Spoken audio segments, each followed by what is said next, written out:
Good morning, everyone. My name is Jesse Sanchez, and I'm the co founder and president of the Neurodiversity Alliance.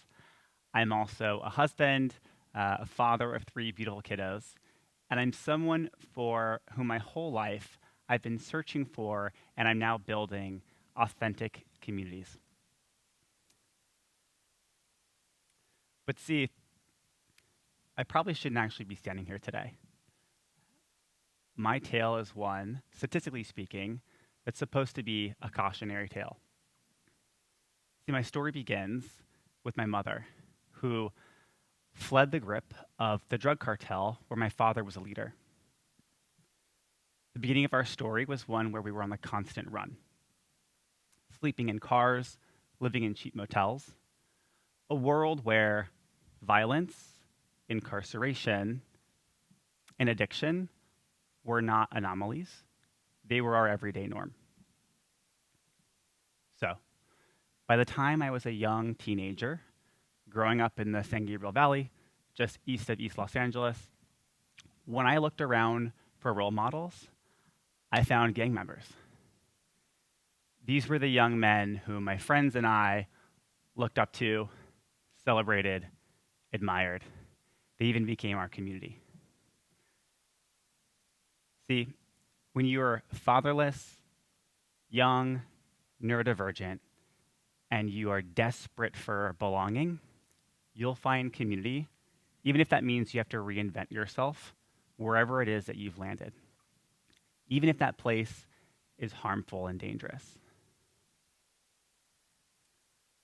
Around this time, I was diagnosed with ADHD and learning disabilities.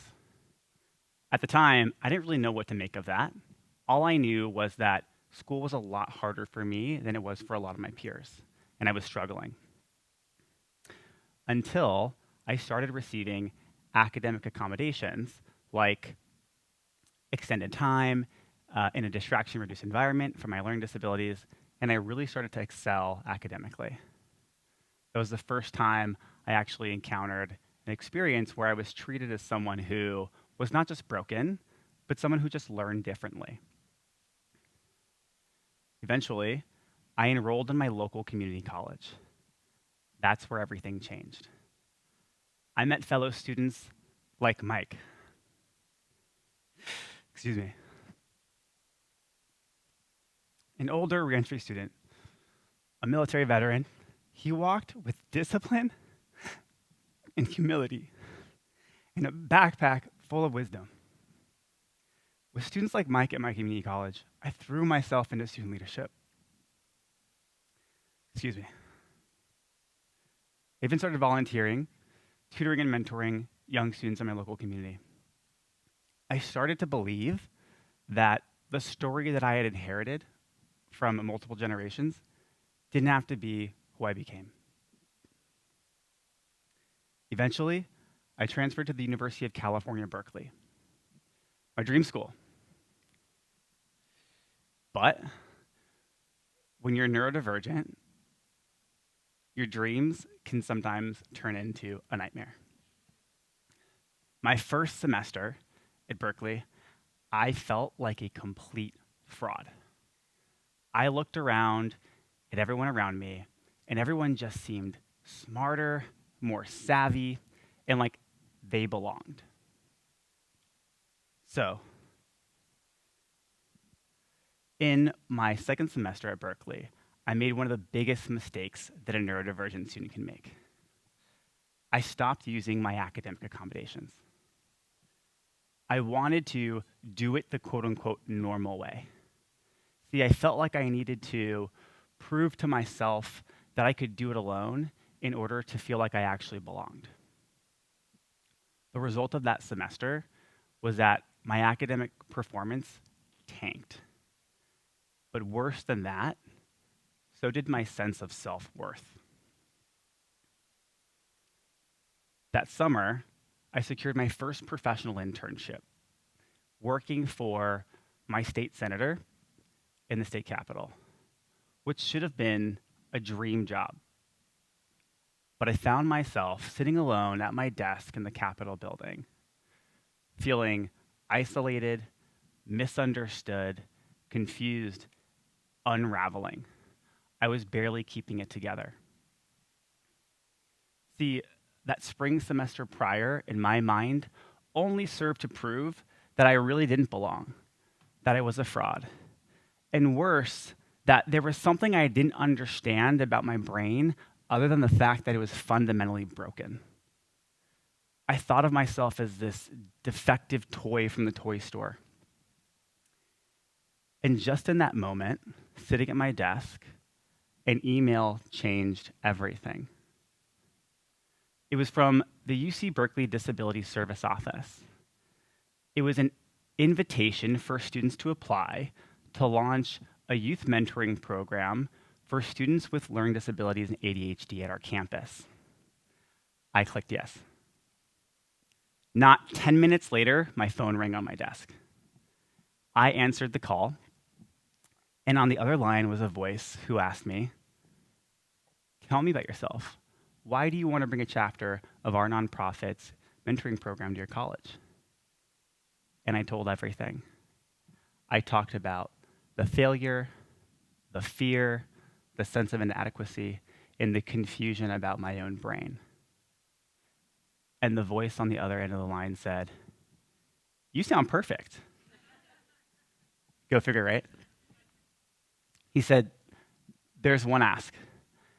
I need you to come to our national student conference where you can be trained with our student leaders from around the country at Brown University."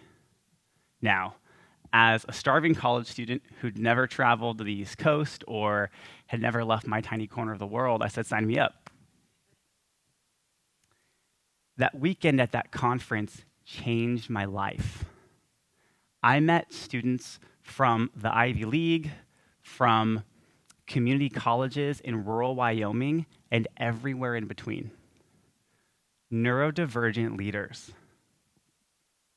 who saw their ADHD, dyslexia, and autism not as deficits, but as traits coming with superpowers. That was the first time I saw what it meant to be ND and proud to be as a neurodivergent person. I realized for my whole life that I had been trying to earn belonging into a community, that I had been masking my differences, and that I needed to go and make it on my own. But the reality is that we don't make it where we're going on our own, and we shouldn't have to. So through this program, I started mentoring young students with my neurodivergent Berkeley peers, and we started helping younger versions of ourselves navigate the same systems that had caused us so much pain and almost broke us. I learned the power of sharing your story, not from your wounds, but from your scars. So, after college, I entered the workforce. I entered the world of big tech, working at places like Google and LinkedIn and high-growth tech startups. These were places that were high pressure, high performance, high prestige, environments that weren't always exactly accepting to difference. So I fell into masking all over again in this new environment.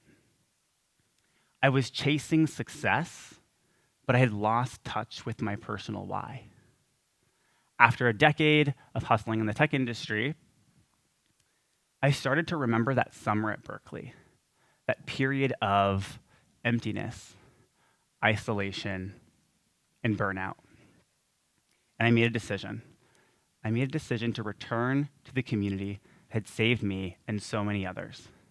Now, bigger and growing, and now called the Neurodiversity Alliance. At the Neurodiversity Alliance, we help build communities where people can show up as their whole self, where you don't have to choose between success and authenticity. Now I sit at that intersection between community, identity, and impact. But now, it's not just about me. I'm a dad. And my son, Mateo, excuse me, is neurodivergent, just like me.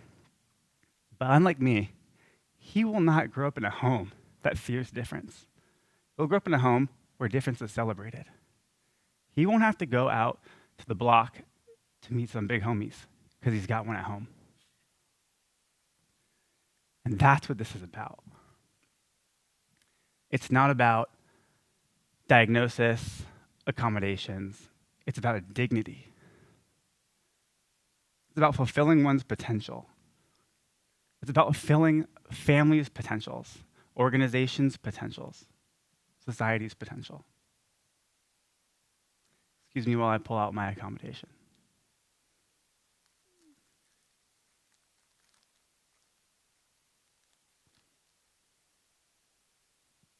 It's about rewriting the story so that no one feels broken just because their brain doesn't fit into a narrow mold.